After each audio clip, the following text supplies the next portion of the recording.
you all know I'm Hernando Sheriff and since around noon yesterday, we've been looking for JJ. This is a picture of JJ. Unfortunately, we have not had anything really to update you on, other than the fact that at this moment, we probably have about 75 to 100 law enforcement professionals from Citrus County, from Sumter County, from U.S. Marshal Service, from I can't even name all the agencies, and we're doing a very, very tight line search in the area surrounding the house, in the woods surrounding the house, probably a half a mile or more in each direction around the house itself. We do have a lot of volunteers that we're trying to sign up. Obviously, this is a very labor-intensive ordeal for us. Overnight, we didn't have the helicopter out. It was clear. We didn't see anything. My major case detectives are running down these leads we're getting. But what I would like to get out to the public is that we have this app available to us. It's a free app. It's called Map My Track. And if you download that app and you do any searching on your own, if you go to a park and look around, because again, we don't know what happened to JJ, and God forbid something bad happened to him. If somebody does happen to find some evidence or anything, they can do that. Map My Track and email it to the Hernando County Sheriff's Office at FindJJ, F-I-N-D, JJ at HernandoSheriff.org, and they can email that track to us and let us know where they've searched. If they've searched their own property, or they've gone to parks or trails in the forest, and can let us know that they've been there and haven't seen anything. That will be a great investigative tool for us as we expand the search out. We can avoid those places that have already been searched and try to focus on those that have not been searched. Right now, we're asking our volunteers, because we have so many people searching, law enforcement searching. We're asking our volunteers that are coming here to hand out these flyers to businesses in the Hernando County area and get those out, just in case somebody has not seen a picture of JJ and isn't aware that he might be missing. We do have leads that have come in overnight, not a whole lot of them, but fortunately they're probably going to be pretty easy to track down and check video to see if the child that was seen was in fact JJ or had any appearance of JJ. We're waiting for several dive teams to come as we speak. As soon as it gets a little lighter, we have a few, at least one cadaver dog from Pasco County that we've used to look in over some of the ponds to see if we can again narrow down the search. But I've got to tell you, we are not ruling anything out.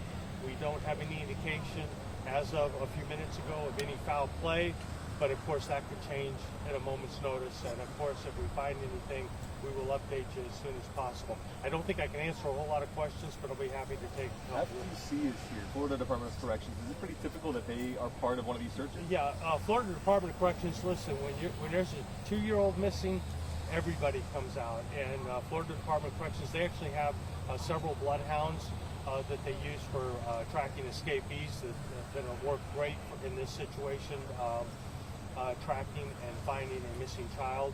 They also have actual officers that are out here helping us with the grid search. As I said, Florida Department of Law Enforcement. We even have and one of the biggest reasons we want to use law enforcement in the general vicinity of where the child actually went missing is we have some technology coming in from the U.S. Marshal Service, and we want to be able to get people out of the area as quick at a moment's notice so that we can check into some of that technology and then get the searchers back in. Unfortunately, when you're dealing with volunteers, it's a lot harder to keep track of them, and that's why we're going to use this application and email it to us so as the next hours and days go on, we're going to know where people have looked even on their own. And even if somebody does their own property, if they have a large piece of property and want to email us where they've actually searched on their own property, particularly if it's in this area, we would certainly appreciate that. Sheriff, talk to us about this turnout. This is a large community effort we're seeing out here this morning.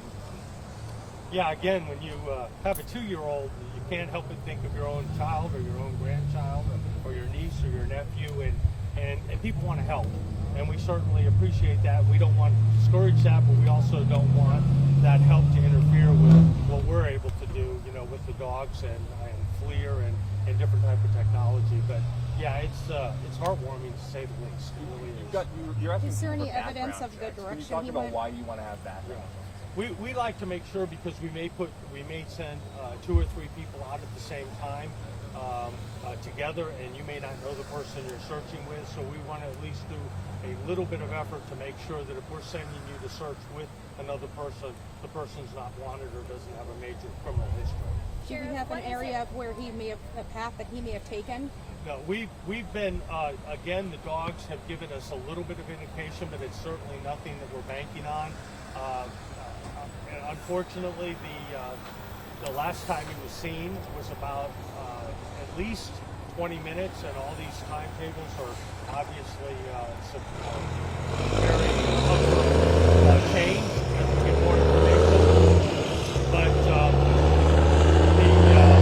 the last time he was seen, we believe, was about 10:40.